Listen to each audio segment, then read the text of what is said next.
7. 결산 뒤에 숨은 고도의 경영 전략. 일본 프로야구 라쿠텐의 노무라 가스야 명예감독은 우승팀이 10대 조건을 꼽으면서 절대적인 마무리 투수의 존재를 가장 처음으로 거론했습니다. 한국의 이강한 감독도 LG 트윈스 시절 우승팀의 5가지 조건 가운데 하나로 뛰어난 마무리를 언급한 바 있습니다. 현대 야구에서는 그만큼 마무리의 역량이 팀 성적에 큰 영향을 끼친다는 얘기입니다. 메이저리그 역사상 최고의 마무리 투수 마리아나 리베라. 뛰어난 마무리야말로 최고의 기술이다. 실제로 우승팀에는 늘 리그 최정상급의 마무리 투수가 버티고 있었습니다.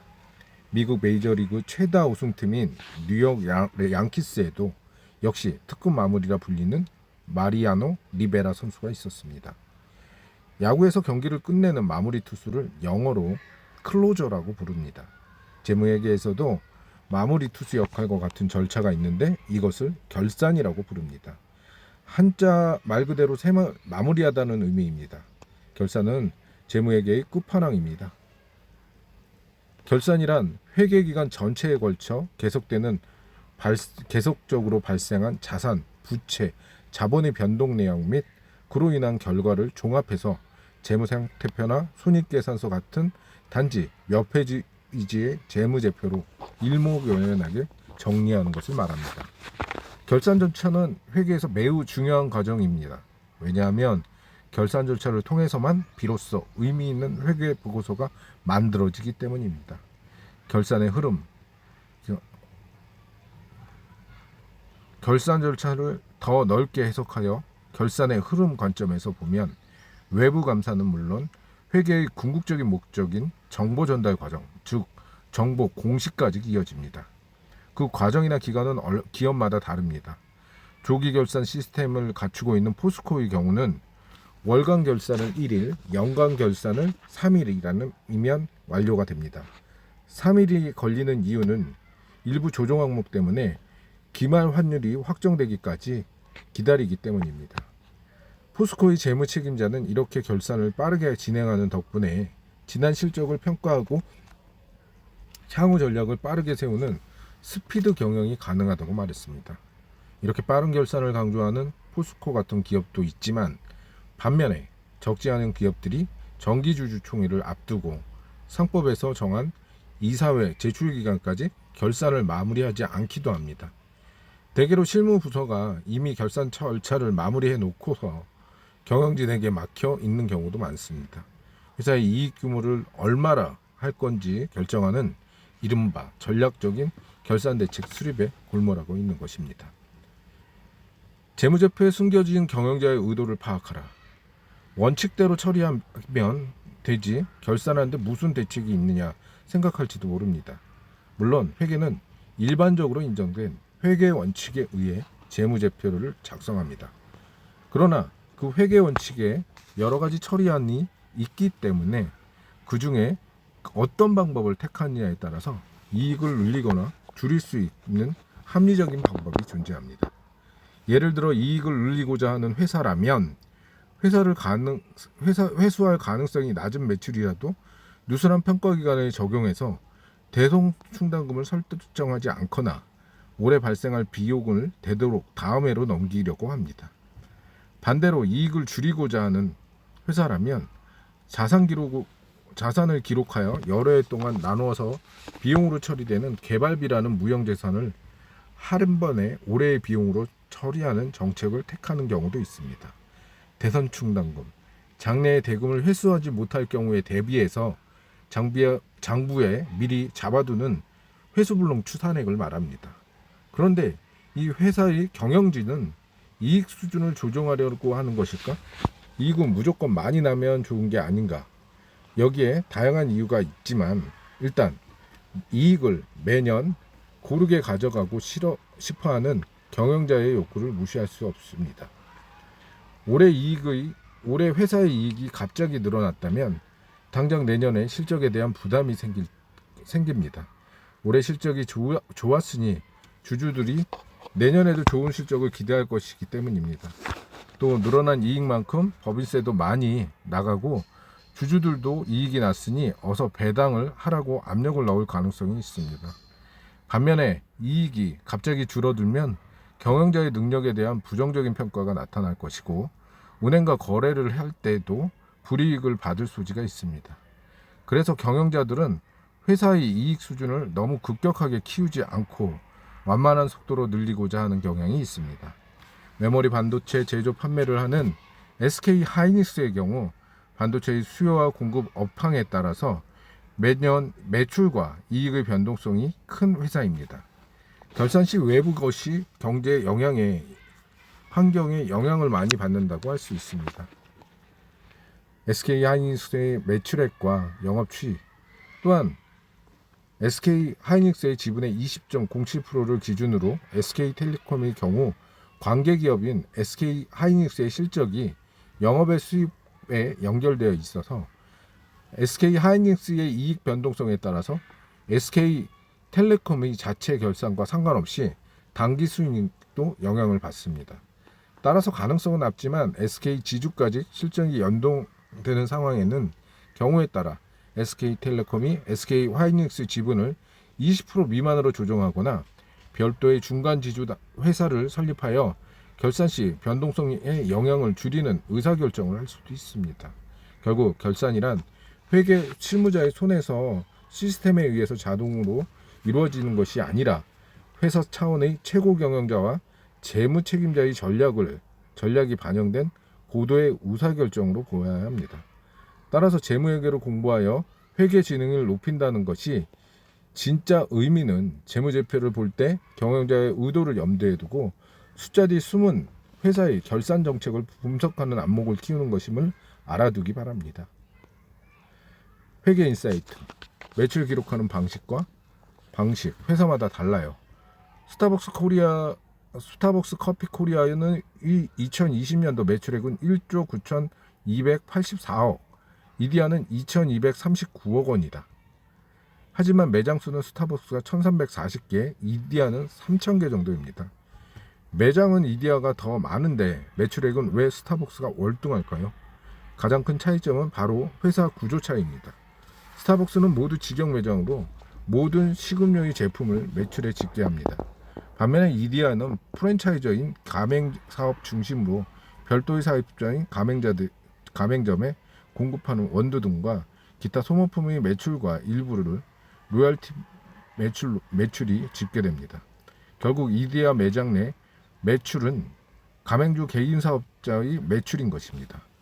비슷한 구조를 가지고 것으로 보이는 쿠팡과 티몬도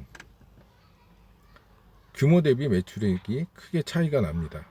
쿠팡의 경우 로켓 배송 전략으로 빠른 배송을 위해 직접 매입하여 재고를 관리하는 비중이 크기 때문입니다.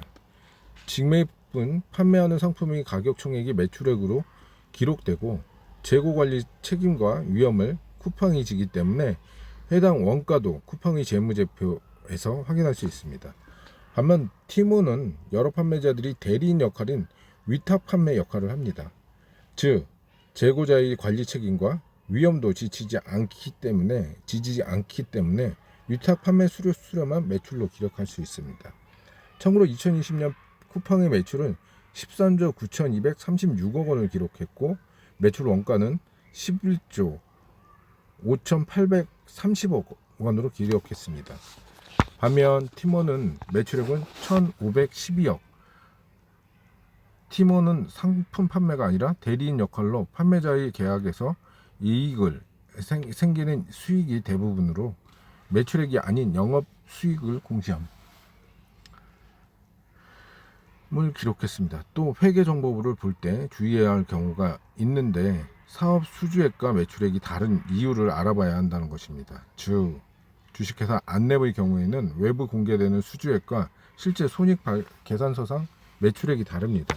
그 이유에 대해서 관계자는 V3 제품군은 사업을 수주할 때 매출액을 일시에 계산하지 않고 연간 분산해서 계산하기 때문에 수주액과 매출액이 차이가 난다며 수시로 엔진 업데이트 등 유지 보수가 지속되는 제품이므로 그 특성 때문에 반영한 회계 처리 방법이라고 설명했습니다. 발생 기준이라는 관점에서 봤을 때 이 거래의 중요한 사건은 실제 현금 유출입이 아니라 용역의 제공이라고 할 수 있습니다. 조선업이나 건설업 등 장기간에 걸쳐 용역을 제공하는 업종도 이러한 방식, 진행 기준을 적용합니다. 8. 회계 환경이 변하고 있다. 1990년대 말까지만 해도 주판을 이용하여 세마는 방법을 배우는 주산학원이 인기가 있었습니다. 하지만 스마트폰이나 태블릿 PC, 각종 회계 프로그램이 쉽게 접할 수 있는 오늘날 주판은 추억의 물건이 되어버렸습니다. 이렇게 시대가 변해 한글 맞춤법도 변하고 계산 도구도 바뀌듯이 회계 용어와 회계 환경도 시대에 따라 달라지는 것은 당연합니다. 1960년대에 경기 여고 학생들이 주산 시험 시간 혹시 한 장으로 안 될까요? 1인치 1 enough. 필자가 LG 교육그룹의 교육기관인 이나원에서 강의를 마치고 이나원의 식당에서 식사를 했을 때 식구 반납구 앞에 비치된 네프킨에 붙어있는 문구입니다. 별다른 거부감 없이 네프킨을 아껴 써야 한다는 생각이 드는 문장입니다. 반면에 마포의 어느 헬스클럽 사우나에서 수건은 한 장만 씁시다 라는 문구가 새겨져 있습니다. 이것을 보면 왠지 불쾌한 생각이 듭니다. 당연히 그래야겠다고 생각이 들기는커녕 볼 때마다 헛웃음이 날 뿐입니다. 요컨대 같은 내용이라도 어떻게 표현하느냐에 따라서 전달하는 메시지가 달라진다는 것입니다. 비즈니스의 언어인 회계 역시 어떤 어휘를 사용하느냐에 따라서 정보 이용자에게 다른 메시지로 다가갈 수 있다는 점을 유념해야 합니다. IFRS 회계 기준이 바뀌었다. 여러분은 상법, 세법에 대해서 들어보셨을 것입니다. 그런데 혹시 회계법이라는 것을 들어보셨는지요? 회계에는 별도의 법이라고 부르는 제도가 없습니다. 하지만 재무회계의 경우 여러 이해관계자에게 정형화된 양식인 재무제표를 통해서 정보를 제공하니까 당연히 기준이 필요합니다. 이를 기업회계 기준이라고 합니다. 보통 이러한 기준은 일반적으로 인정되는 회계 원칙이라고 부르고 있습니다. 이 단어의 속뜻을 가만히 들여다보면 회계 기준의 본질을 파악할 수 있습니다. 첫째, 일반적으로 인정되는 것은 실무에서 이해관계자들이 필요에 따라 만들어지고 합의된 내용이라는 것입니다. 둘째, 여러 환경이 변화한다면 이 합의는 변경이 가능함을 암시합니다. 회계기준의 전문가, 질의 회신 등의 내용을 보고 싶다면 한국회계기준 홈페이지를 방문해 보십시오. 우리나라에서 적용되고 있는 GAAP는 상장법인과 비상장법인 간의 차이가 있습니다. 상장법인과 주요 금융기관 등은 한국채택 국제회계 기준을 2011년부터 의무적으로 사용하도록 했고, 비상장 기업은 중요성과 현실적인 어려움을 고려해 중소기업 회계 처리 규칙을 적용하는 등 좀 더 완화된 기준인 일반회계 기준을 적용하도록 했습니다. 우리는 1장에서 회계를 비즈니스의 언어라고 했습니다. 언어의 관점에서 회계를 바라볼 때 나라마다 모두 다른 언어를 사용하는 것보다는 통일된 하나의 언어를 사용하면 편하지는 않을까요? 세계적인 공통어라면 대표적으로 영어인 것처럼 회계의 경우 국제회계 기준이 전 세계의 공통언어로 자리 잡고 가고 있습니다. IFRS는 왜 도입되었을까요? 완화된 기준이라고 하는 일반 기업 회계 기준과 IFRS의 차이를 알기 위해서 질문 한 가지를 해봅시다. 회계 기준은 국제적으로 통일되려면 각 나라의 특성을 고려한 특화된 기준은 어떻게 해야 할까요? 답은 특화된 기준을 제거해야 통일이 된다. 특화된 기준을 제거해야 통일이 된다입니다. 하지만 기존에 있던 우리나라 기준을 바로 제거하기에는 비상장 기업의 부담이 크고 시스템이 다 바뀌는 것 또한 실익이 없을 수도 있습니다. 현재 한국에는 두 가지 회계 기준이 공존하고 있습니다. 물론 비상장 기업도 필요하다면 IFRS의 도입은 얼마든지 가능합니다. 참고로 매년 2월 14일까지 체결돼야 하는 외부감사 계약을 근거로 한 조사를 따르면 상장기업의 의무도입 시기가 비상장기업의 자발적으로 IFRS 도입한 비율은 2011년에는 6.7%, 2012년에는 7.9%에 달했습니다. 그렇다면 우리나라가 IFRS 도입한 이유는 무엇일까? IFRS처럼 통일된 회계 기준에 대한 수요가 상대적으로 높은 곳은 바로 유럽연합이었습니다. 독일, 프랑스, 이탈리아 같은 국가에서는 경제 공동체로 통합하며 화폐, 비즈니스 등 한 나라의 국가처럼 운영하기 위해서 단일화된 회계 기준이 필요했던 것입니다. 그런데 통일된 회계 기준의 필요성은 비단 EU에만 국한된 것이 아니라 2021년 쿠팡의 뉴욕 증권거래소 상장으로 인해 많은 우리나라 기업들이 미국 뉴욕 증권거래소 또는 나스닥 기업의 상장을 추진한다는 소식이 들려왔습니다. 만약 IFRS가 없다면 해외 상장된 한국 기업들은 한국의 주주를 위해 대한민국의 기준의 재무제표를 공시하면서 동시에 미국 주주를 위해 미국 기준에 따른 재무제표를 공시해야 합니다. 기업 입장에서는 시간과 비용이 낭비되고 투자자 입장에선 어떤 기준에 의해 재무제표가 회사의 진정한 실질적인지 의문이 들 수도 있습니다. 이 경우 회계 기준을 통일해서 사용된다면 문제가 사라지게 됩니다. 실제로 1990년대 이미 다임벤츠는 전 세계 고객이 선호하고 구매하는 자동차 브랜드였습니다. 독일 증권거래소에서 상장해 있던 다임러 벤츠는 미국에서도 자금을 조달하기 위해 뉴욕 증권거래소에 상장 계획을 세웠습니다. 그런데 다임러 벤츠가 뉴욕에 상장할 때 경제계에서 큰 손실을 주는 사건이 발생했습니다. 독일 회계 기준에는 흑자였던 다임러 벤츠가 미국 회계 기준에 전환해서 적자가 된 것입니다. 당시 미국 회계 기준은 가장 우수한 회계 기준으로 정평이 나 있었으므로 시장의 충격은 더 컸고 회계 기준의 통일성의 필요성은 더욱 대두됐습니다. 2011년 현재 미국은 IFRS 미도입국으로 여전히 USGAAP를 고수하고 있습니다. 참고로 미국의 경우 미국 회계 기준을 고수하며 유럽 주도의 IFRS를 도입하지 않고 있지만 이미 계속된 IFRS의 도입 시도 과정에서 자국의 입맛에 맞게 여러 가지 항목을 수정한 상황입니다. 따라서 IFRS의 도입 의지가 크게 보이고 있지는 않습니다. 또한 미국 증권거래소는 2007년 12월 외국 기업 중 IFRS를 적용하는 기업에 대해서 미국 회계 기준과 차이 조정을 면제하는 규정을 공표했기 때문에 기업의 부담도 크지 않은 상황입니다. 국제적으로 통일된 회계 기준을 사용할 경우 장점 1. 국가 간의 재무제표 비교 가능성 향상 2. 국외 진출 기업들이 이중회계 비용 절감 각국의 회계 기준 재정 비용 절감 4. 회계 이슈에 대한 각국의 정부 간섭 최소화 5. 국제적인 자금 조달의 비용 감소 6. 국제 증권 시장의 접근성 향상 7. 회계의 투명성 개선 IFRS의 세 가지 특징 IFRS는 세 가지 주요 특징을 가지고 있습니다. 첫째는 연결 재무제표가 주 재무제표가 된다는 것입니다. 이것은 IFRS가 경제적 실질을 강조하기 때문입니다. 예를 들어 법적으로는 별개의 회사지만 실질적으로는 하나의 회사인 경우가 있습니다. 연결 재무제표는 이렇게 경제적으로는 하나의 회사로 보는 것이 의미 있는 경우 지배기업의 재무제표의 종속기업의 재무제표를 합산해 표시하는 것입니다. 연결 재무제표에 대한 내용은 잠시 후에 자세히 배우기로 합니다. 둘째, 공정가액 평가를 강조하는 점입니다.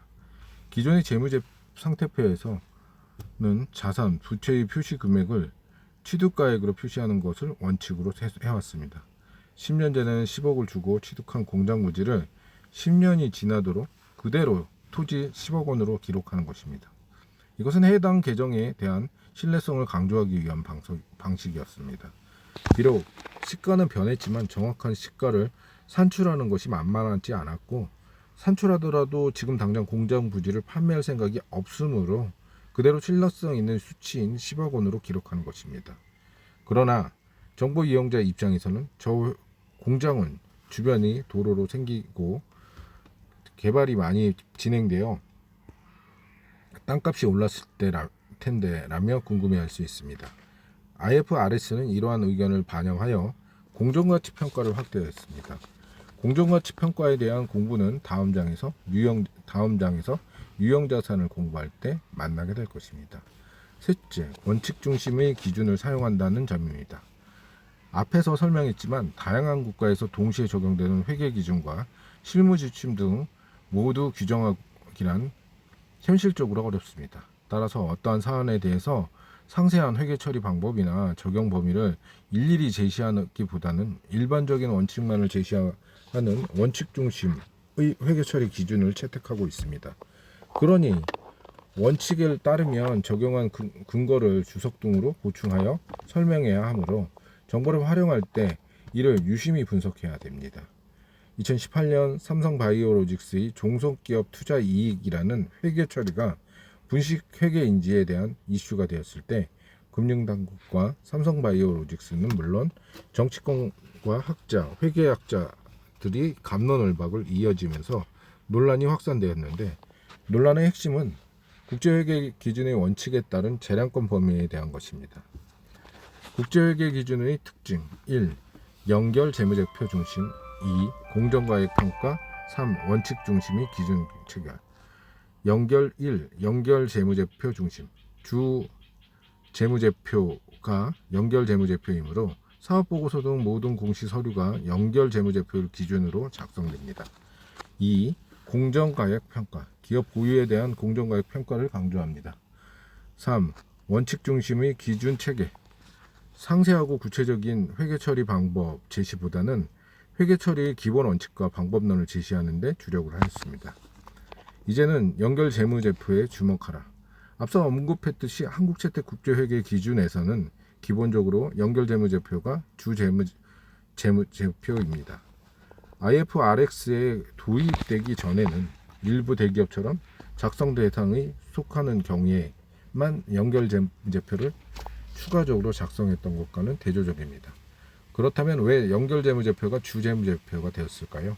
그 대답은 IFRS의 핵심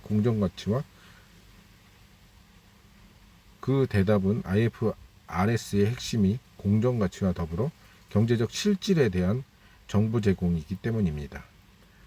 오늘날 기업은 영업활동을 수행하면서 원자재를 안정적으로 공급받거나 심화되는 경쟁에 대처하기 위해서 원자재 공급 업체나 판매 업체를 자기의 영향권 안에 두고 싶어 합니다. 이때 흔히 사용하는 방법은 타사의 의결권을 주식을 일정하게 지분 이상으로 취득하는 것입니다. 이렇게 하면 장기적으로는 그 회사의 재무, 투자, 영업활동의 주요 의사결정에 영향력을 행사할 수 있습니다. 이렇게 영향력을 행사할 수 있는 기업을 지배기업이라고 하고 영향력 아래에 있는 기업을 종속기업이라고 합니다. 그러나 지배기업과 종속기업을 묶어 하나의 기업 단위로 간주하고 작성한 재무제표를 연결재무제표라고 합니다. 연결재무제표 주석 중 일부. 연결재무제표는 각 연결 실체의 별도 재무제표를 단순화하는 것이 아니고 서로의 내부 거래 등을 상기하는 것입니다. 예를 들어 모 회사의 부채가 100억 원이고 그 모 회사가 100% 지분을 가지고 있는 자회사도 부채가 50억이라고 하자. 그러면 연결재무제표의 부채 총계는 150억 원이 될까? 정답은 될 수도 있고 안 될 수도 있다는 것입니다. 그 이유는 모 회사와 자회사를 한 회사로 보기 때문에 서로의 채권이나 채무가 있는 경우에는 상계해서 연결하기 때문입니다. 자기 자신에게 돈을 빌려주거나 갚지 않은 것처럼 말입니다. 결국 연결재무제표의 핵심은 내부 거래의 상계를 통한 거품을 꺼트리기 위한 것입니다. 투명한 회계 환경을 만들기 위한 노력. 명품 가방이 나열된 백화점 진열장에서 명품과 똑같이 만든 일명 짝퉁 가방을 찾아내는 일은 쉽지 않습니다. 버젓이 명품 샘플을 붙이고 똑같은 디자인을 하고 있기 때문에 그렇죠. 하지만 짝퉁은 어디 한 군데라도 티가 나기 마련입니다. 그걸 찾아내지 못하면 소비자는 엄청난 손해를 보게 될 것입니다. 겉으로 보기에는 모두 명품 같지만 이 중에는 가짜 제품이 있을 수도 있습니다. 기업도 자산과 이익을 실제보다 부풀려 재무제표상 수치를 일부러 왜곡시키는 경우가 있습니다. 말하자면 겉으로는 그럴듯한 짝퉁 정보인 것입니다. 이를 분식회계라고 합니다. 사라져야 할 경영정보, 경영범죄, 분식회계. 분식회계의 한자 뜻은 가루분에 꾸밀식, 예쁘게 분칠하다는 뜻입니다. 재무제표를 예쁘게 화장을 시켜서 정보 이용자를 현혹시키는 것입니다. 분식회계를 뜻하는 영어 단어도 재밌습니다. 영어로는 윈도우 드레싱 샬트먼트, 즉 백화점 진입대를 꾸미라는 뜻입니다. 마찬가지로 그럴듯이 꾸며서 상대방을 현혹시킨다는 의미를 담고 있습니다. 회계 인사이트, 세종대왕과 회계로 열린 국가를 만들다. 조선왕조 실록 중 세종실록 2권에는 세종이 중기라는 제도를 도입했다고 나옵니다. 중기란 같은 내용을 2번 적게 했던 제도로서 요즘은 치면 복식부기의 일종입니다. 자가검증이 기능이 있기에 중기제도 덕분에 각종 부정부패가 적발됐습니다. 1421년 재용감 왕실의 물자를 관리하는 관청에서 회계부정이 적발된 사건, 1421년 수원부사가 미국의 증가를 없애버리고 나라의 국식을 빼돌리다가 적발된 사건 등이 그 예입니다. 이처럼 세종은 조선시대 회계제도를 구체화한 인물입니다. 세종시대에는 또 회계 용어도 하나로 통일되어 정립되었습니다. 당시에 우리 회계 용어는 대부분 한자의 음과 훈을 빌려서 우리말을 적던 이두문자로 기록되었지만 장부와 어긋나는 부정행위를 지칭하는 번지를 번작으로 표기하는 식이었습니다. 이 말은 오늘날에는 감쪽같이 속이는 부정행위를 의미하는 말로 쓰이기도 합니다. 또 재고조사를 뜻하는 변고, 돈이나 물건을 빌려갈 때 쓰는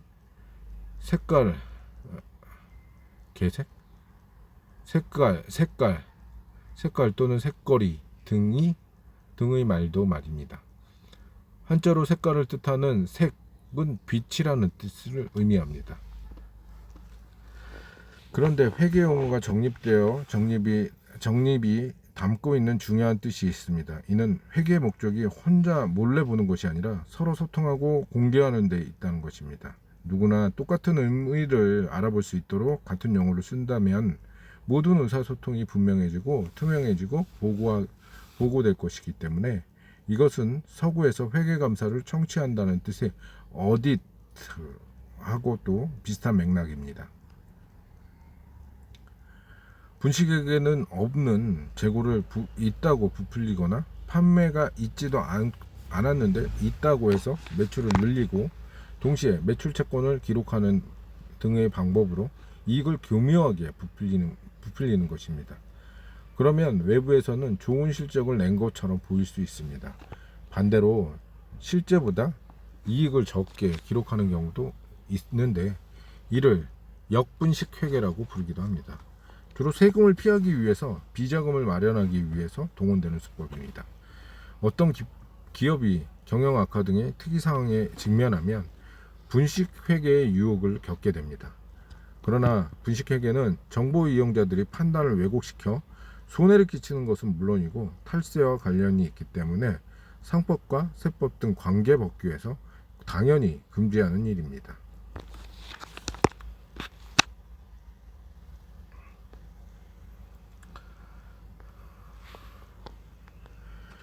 분식회계 또는 역분식회계의 목적, 실적을 부풀리는 이유, 신주 발행 등을 활용하는 과도한 투자 유치, 대외 신용도 유지, 차입 조건 개선, 유리한 상거래, 유리한 조건의 M&A, 주가 조작, 인허가 등의 조건 충족, 경영 실패 등의 은폐, 성과급 상승, 임기 연장. 실적을 줄이려는 이유, 조세 회피, 회사 재산의 개인적 유용, 비자금 조성, 제품 가격의 인상 여건 조성, 이익 배당 욕구 억제, 종업원 임금 인상 요구 억제, 독점 이익에 대한 사회적 비난 예방, 법정 관리인의 기간 연장, 사회 기부 압력 회피.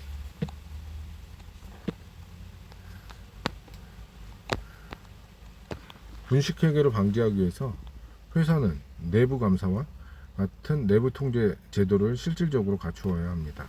또 외감법, 주식회사의 외부 감사에 관한 법률이 해당되면서 반드시 회계법인과 같은 외부 감사인에게 회계 감사를 받아야 합니다. 만약 분식회계로 만들어진 재무제표를 보고 투자했을 때 손해를 보았다면 투자자나 채권자는 손해배상 청구 소송을 할 수 있습니다. 2007년 1월부터 분식회계에 대한 집단소송 제도가 도입되었습니다. 또한 분식회계를 제대로 적발하지 못한 회계법인은 외부 감사인에 대해서 영업정지 또는 설립인가 취사 처분을 내릴 수도 있습니다. 여기에 한 가지 문제를 내겠습니다. 분식회계로 이익을 부풀리는 회사가 적발되어서 분식회계를 이전 상황으로 장부를 재작성할 경우 부풀려진 이익 때문에 추가로 납부했던 세금을 돌려받을 수 있을까요? 정답은 돌려주긴 돌려준다는 것입니다. 하지만 곱게 돌려주지는 않습니다. 법인세에 따르면 분식회계로 인하여 과다 납부한 세액에 대해서 추후 경정을 통해서 환급 신청을 하는 경우에는 허위 과다 신고한 세액에 대해서 바로 환급해 주는 것이 아닙니다. 앞에서 납부한 세액을 5년간 세액 공제하고 5년이 되는 사업연도에 잔액에 대해서 환급해 주는 겁니다. 현장의 목소리, 삼성물산 강희재 부장, 인도네시아 주재원. 동남아 국가들의 분식회계의 실태. 태국, 인도네시아 등 동남아시아에는 오랫동안 업무를 하셨는데 동남아 국가들이 재무제표는 얼마나 신뢰성 있나요? 동남아의 많은 기업들이 중국계 자본에 의해서 지배되고 있는데 상장 기업이 아닌 경우 세금을 적게 내기 위해서 분식회계를 많이 한다고 알려져 있어요. 싱가포르의 경우는 안전하지만 그 외의 국가들은 상장회사가 오너들조차 차명계좌와 가장거래를 마련해 회사 자금을 빼돌리는 경우도 있습니다. 회사는 망해도 오너는 절대 망하지 않는 분식회계를 아주 잘합니다. 부동산의 경우는 옛날 가격으로 평가를 받아 재평가를 받으려고 하지 않고요. 이유는 어느 정도로 잘 살고 있다고 알려지면 해당 국가 민족에게 표적이 되기 때문입니다. 인도네시아는 회교 국가라고 봐야 합니다. IMF 위기 당시에 중국계 주인들이 회교 종업원들에게 재물을 털린 사례가 있었고 일부는 목숨을 잃었답니다. 그래서 최근에는 비상시 빨리 도망가기 위해서 공항 근처에 중국계 마을이 만들어지 살기도 합니다. 이러한 문화에는 분식회계가 안 하는 게 비정상이라고 할 수 있습니다. 그래서 자산의 실체를 밝히기가 쉽지 않습니다. 일부 기업의 행태이겠지만 그런 비정상적인 환경에서 업무를 하시려면 어려움이 많을 것 같습니다. 우리가 한국산 제품을 수출할 때 여신 거래를 하려면 무역공사의 신용등급을 받아야 하는데 정상적인 회계자라고 할 수 없기 때문에 신용등급을 아주 나쁘게 나오죠. 신용평가 기관에서는 골머리를 앓고 있어요. 무역공사나 신용보증기금에서도 제대로 평가할 수 없는 구조라는 걸 알고 있기 때문에 도와주려고는 하지만 심사 기준에 맞는 입력을 해야만 적정한 등급이 나오는 시스템이다 보니 서로 마음만 고생하는 경우가 많습니다.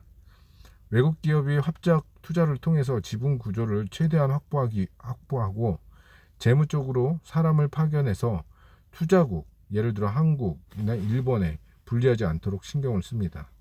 이러한 지분 구조를 확보하기 위해 지금도 불철주야 노력하고 있지요. 회계감사는 왜 필요한가? 공인회계사 강 CPA가 회계법인에 입사하고 회계감사 업무를 맡아 정신없이 업무를 수행하고 있을 때 일이다.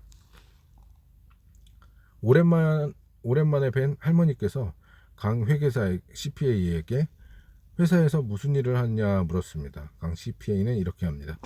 회계감사해요. 그러자 교회 열심히 다니는 할머니는 이렇게 말합니다. 회개하고 감사는 매일 해야 한다. 회개라고 그렇게 쉬운 일이었다면 벌써 앱으로 나왔겠지. 이게 회개가 아니라 회개감사도 마찬가지다. If response were meant to be easy, there wouldn't be an application for it. 회개와 감사와 감사를 혼동하는 할머니와 썰렁한 일하이지만 재무정보를 제공하는 경영자와 이를 감사하는 외부 감사인이 본연의 업무 수행을 잘못하게 되면 아무리 회개를 해도 용서가 안 되는 일이 발생하기도 합니다. 경영자가 재무제표를 작성하여 정보 이용자에게 공시하게 되면 이 재무제표를 이용하는 정보 이용자는 과연 재무제표를 기업 회계 기준에 따라 적정하게 작성하였는지 의문을 둘 수 있습니다. 회계감사란 정보 이용자들이 이러한 질문을 해결해 주기 위해 독립적인 외부 감사인이 기업의 재무제표가 기업 회계 기준과 일치하는지 확인하기 위해서 이를 주장에 관한 증거를 수집하고 평가하여 감사 의견을 표명함으로써 그 결과를 이해관계자에게 전달하는 체계적인 과정을 말합니다. 이러한 검증을 위해서 그 회사의 재무제표에 대한 신뢰성이 높아질 수 있습니다. 회계 감사를 영어로 audit이라고 하는데 이것을 라틴어로 듣다라는 의미이며 어우루에서 파생한 말입니다. 경영자는 재무제표를 통해 주주 등 이해관계인들의 결과를 설명하고 감사인은 감사를 통해서 그것을 듣는 관계인 것입니다. 회계 인사이트. 글로벌 회계법인의 역사. 영국의 그레이트 웨스턴 철도의 재무제표에는 감사인의 서명과 함께 WW 딜로이트 회계사라는 서명이 있습니다. 이 사인을 한 윌리엄 딜로이트는 1845년 27세 때 영국 런던의 회계사무소를 설립한 젊은 회계사입니다. 딜로이트 외에 조지 투시, 윌리엄 피트, 머윅 미첼, 세뮤얼 프라이스, 앤드윈 워터하우스 등 여러 전문가들이 영국에서 회계사무소를 설립했습니다. 당시 영국에는 200개가 넘는 회계사무소가 있었습니다. 이런 젊은 회계사들은 그레이트 웨스턴 철도 같은 산업혁명 당시 유명한 회사의 감사를 맡으면서 관록을 붙였죠. 점차 하는 일이 다양해졌습니다. 망한 회사의 파산 처리뿐만 아니라 철도회사나 다른 회사의 감사도 맡아 하게 되었습니다. 이렇게 회계사무소는 파산 절차에서 감사로 업무를 확대시켰습니다. 때마침 당시 영국에 미국 투자 붐이 일어났으며 그것이 그들에겐 엄청난 호재가 되었습니다. 영국의 투자 자금이 미국으로 향하자 투자 대상인 미국 회사의 경영을 점검할 필요가 생겼습니다. 미국에 출장 가는 일이 잦아진 그들은 결국 미국을 거점을 두게 되었습니다.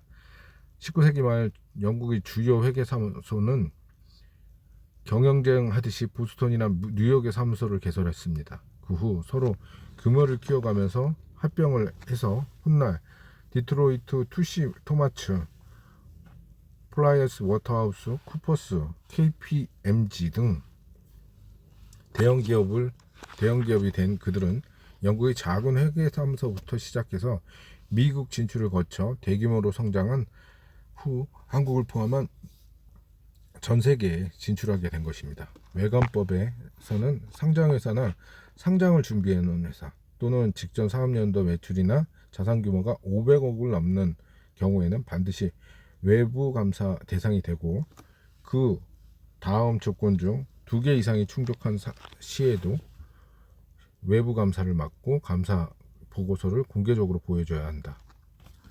1.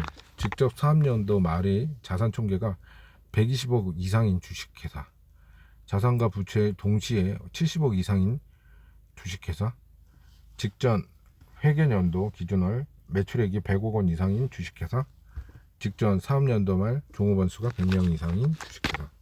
2020년도 기준 31,744개의 기업이 외부 감사 대상이다.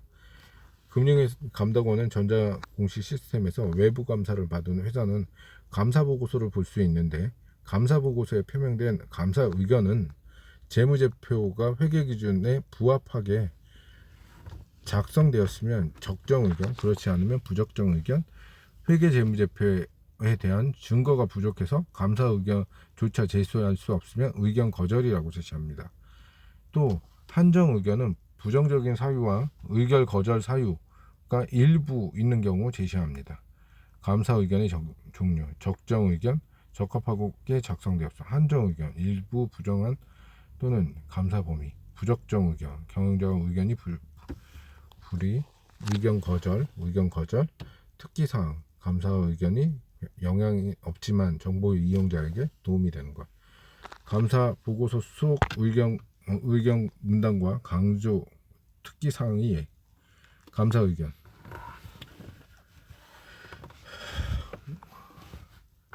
우리는 LG전자 주식회사의 재무제표를 감사하였습니다.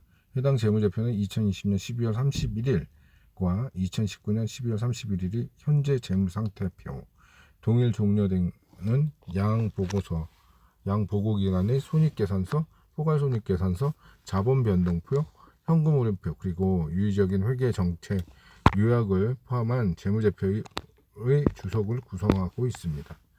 우리의 의견은 별첨된 회사의 재무제표는 회사의 2000년 31일, 2019년 12월 31일 현재 재무 상태와 동일하게 종료되는 양보고 기간의 재무 성과와 현금 흐름을 한국 채택 회계 기준에 따라서 중요성의 관점에서 공정하게 표시하고 있습니다.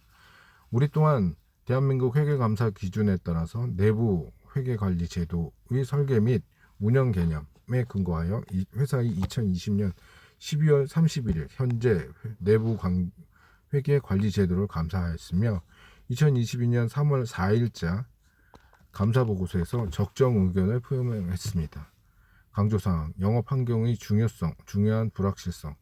감사 의견에는 영향을 미치지 않는 사항으로서 이용자는 재무제표에 대한 주석 3, 주의를 기울여야 할 필요가 있습니다. 재무제표에 대한 주석은 경영자 코비드-19의 확산이 기업의 생산 능력과 고객에 대한 주문 이행 능력을 미칠 수 있는 영향과 관련한 불확실성을 설명합니다. 적정 의견은 unqualified, 한정 의견은 qualified, 서로 바뀐 것이 아니냐는 질문을 많이 합니다. qualified는 영어 사전에서 자격이 있는 이라는 의미를 말하지만 제한적이라는 뜻입니다. 감사 의견에서 바로 이 의미를 쓰인 것입니다. 반대로 적정 의견 unqualified는 제한이 없는, 특별한 지적 사항이 없는 이라는 뜻을 보이고 있으니 오해하면 안 되겠죠. 성장의견에서 의견 거절, 부적정 의견, 감사 범위 제한, 한정 의견을 받은 경우 상장 폐지 가능성이 높습니다. 2022년 4월 한국거래소 발표 기준으로 코스피 및 코스닥 상장 2208개사 중 49개사가 감사 의견 사유로 상장 폐지가 예고되었습니다. 이러한 사실을 감안하면 정보 이용자는 감사 의견과 재무제표를 더욱 신경 써서 확인하는 습관을 길러야 합니다. 여기서 많은 사람들이 쉽게 착각하는 질문 또 하나가 있습니다. 적정 의견을 받은 회사는 좋은 회사일까요? 이에 대답은 좋은 회사일 수도 있고 아닐 수도 있다는 것입니다. 정보 이용자가 주의할 것은 감사 의견과 회사의 투자 유망성은 전혀 별개라는 것입니다. 감사의 의견은 대체적으로 재무제표의 내용을 신뢰할 수 있는지 여부에 대한 의견을 표명한 것 뿐입니다. 따라서 해당 기업의 재무적인 건전성이나 투자 유망성 등은 정보 이용자가 해당 기업의 비즈니스 모델을 이해하고 이것을 토대로 직접 재무제표를 분석하여 판단해야 합니다. 또 재무제표는 과거 정보이므로 감사보고서의 입수 시점 현재 기업 상태를 나타내는 것이 아니라는 점을 기억하기 바랍니다. 감사 의견 표명이라는 시점을 보면 보통 이미 그 기업의 과거 시점이 재무 상태를 나타낸다는 뜻입니다. 적정 의견이 제시된 회사의 경우도 감사 보고서에 특기사항이라는 강조사항이 포함되어 있는 경우가 있습니다. 특기사항으로 중요한 회계 변경, 특수관계자와의 중요한 거래, 영업활동, 지배구조의 변경, 중대한 불확실성 존재 등을 꼽힙니다. 이는 중대한 유의점이므로 정보 이용자가 꼭 체크해야 할 사항입니다. 회계 인사이트, 강조사항 등 유의사항을 보면 상장 폐지를 피할 수 있습니다. 감사보고서의 강조사항은 투자자의 상장 폐지 종목에 어느 정도 피할 수 있도록 도와준다. 다음 기사를 보자.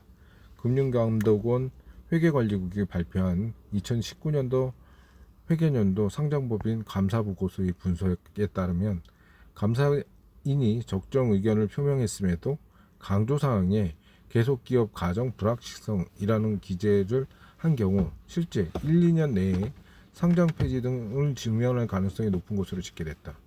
2019년 기준 적정 의견 상장 기업 중 계속 기업 불확실성 기재 기업은 총 84개로 정기는 2018년도 3.9%와 비슷한 수준이다. 중요한 것은 회계연도의 적정 의견을 받았으나 계속 기업 불확실성이 기재된 기업의 1년 이내 상장 폐지 또는 비적정 의견을 받은 비율을 계속 기업의 불확실성이 기재되지 않는 기업보다 약 11배 높은 수준으로 분석된다는 것이다. 강조사항에 계속 기업 가정의 불확실성을 기재하는 것은 이 회사가 재개되기 어렵다는 것, 곧 망할 수도 있다는 것을 나타낸 것이다. 감사인은 감사 보고서를 작성할 때 이 회사의 상태와 경영 성과에 중요한 역할을 미칠 수 있는 계속 기업의 가정을 주의 깊게 살핀다. 물론 100%는 아니지만 강조 사항과 핵심 감사 사항 기재 내용만 잘 들여다봐도 어느 날 내 주식이 휴지 조각이 되었을지도 되는 것을 어느 정도 막을 수 있다는 뜻입니다. 도전 실무회계, 기업의 진정한 매출액과 이익 구하기. 전자제품 제조 판매업을 하는 지당그룹은 개별적으로 설립된 지당전자와 지당 판매의 두 법인으로 이루어져 있습니다. 별도의 지주회사 없이 지당전자는 지당 판매의 지분의 100%를 소유하고 있습니다. 지당전자는 생산된 제품을 전부 지당 판매에 판매되고 지당 판매는 지당전자에게 매입한 상품을 전자제품 전문 딜러인 하이랜드에 판매합니다. 하이랜드는 지당 판매로부터 매입한 상품을 개별 소비자에게 판매합니다. 판매 과정을 요약하면 아래와 같습니다. 세 회사의 개별 손익계산서는 다음과 같습니다. 이때 지당 판매의 재고는 현재 전부 하이랜드에 되어 남은 게 없다고 하자. 지당전자와 지당 판매를 총괄하고 있는 지당그룹의 신 회장은 지당그룹의 진정한 매출과 이익이 궁금했다. 그래서 재무 담당 이사인 당신에게 연결 재무제표를 통해서 매출과 이익을 보고하라고 지시했다. 첫 번째 과제, 두 번째 과제. 지당전자, 지당 판매, 하이랜드 중 연결 재무제표 작성해야 할 회사는 어디일까? 주식회사, 위 회사의 담당자가 되어 아래를 연결하는 손익계산서를 확인해보자. 첫 번째 정답, 과제, 정답, 지당전자. 연결 재무제표는 최상위 지배 회사인 지당전자가 작성하게 되어 지당 판매사의 손익계산서와 연결해야 합니다. 이때 간접적인 거래 관계는 있지만 지분을 소유하는 것이 아니므로 실질적인 지배와 상관없는 하이랜드는 연결의 고려 대상이 아닙니다. 두 번째 과제 대상. 아래와 같이 작성하는 것이 맞다. 해설. 연결 재무제표는 어떻게 작성되었는지 살펴보자. 첫째, 연결 매출액은 두 법인을 합친 350억 원이 아니라 지당 판매 매출액인 200억만을 포함한다. 그 이유는 지당전자를 매출 150억 원으로 모두 지당 판매에 판매된 것이므로 연결 관점에서 매출이 아니라 단지 창고만 옮긴 것과 같기 때문이다. 즉 지당 판매의 200억 원이 안에서는 지당전자의 150억 원을 이미 포함되어 있다. 둘째, 연결 재무제표 역시 두 법인을 합친 250억이 아니라 지당전자의 매출 원가인 100억 원만 포함되어 있다. 실제 생산은 지당전자에서 했기 때문에 이때 지당 판매 매출 원가는 150억 원을 지당전자로부터 매입한 금액일 뿐이다. 연결 관점에서는 이것이 역시 창고만 옮긴 것으로 본다. 한편 매출 총익에서는 매출 원가를 뺀 금액으로 100억 원이 된다. 셋째, 연결 판매비는 지당전자와 지당 판매 두 회사의 비용을 모두 포함해야 하므로 두 회사를 합친 60억 원이 된다. 판매비와 판매 관리비는 두 회사 법인이 실제 발생한 비용이고 내부 거래가 일어난 것이 아니기 때문에 따로 생각해야 하는 것이다. 따라서 두 법인을 판매한 판매 관리비 항목은 모두 합친 것이 맞다. 연결 영업이익은 매출 총이익에서 판매비와 판매 관리비를 뺀 40억 원이 된다.